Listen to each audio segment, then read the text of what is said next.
सब मिथिलावासी के हम गोर लागे छी। हम प्रिया मिश्रा। आई के जे गीत है से नचारी है, एकरा बेसी से बेसी लाइक करू, सब्सक्राइब करू, शेयर करू। जय मिथिला, जय मैथिली। चले चलू देवघर नगरिया यो भैया, चले चलू देवघर नगरिया, चले चलू देवघर नगरिया यो भैया, चले चलू देवघर नगरिया।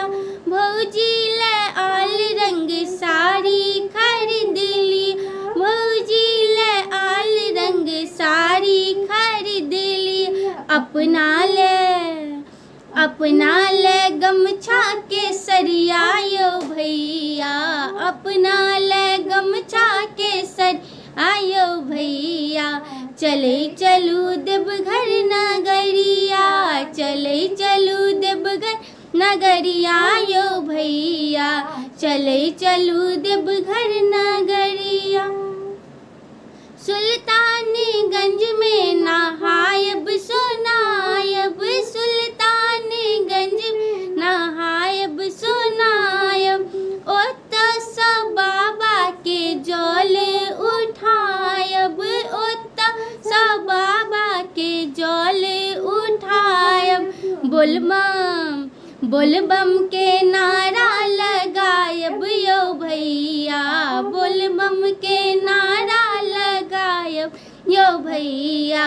चले चलू देवघर नगरिया, चले चलू देवघर नगरिया यो भैया, चले चलू देवघर नगरिया।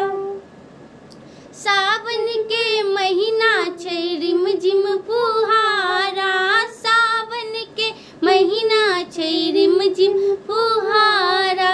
बाबा के रस्ता में अलगे छै नारा, बाबा के रस्ता में अलगे छै नारा।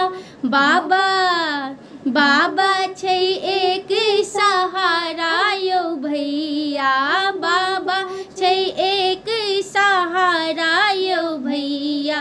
चले चलू देवघर नगरिया, चले चलू देवघर नगरिया यो भैया, चले चलू देवघर नगरिया।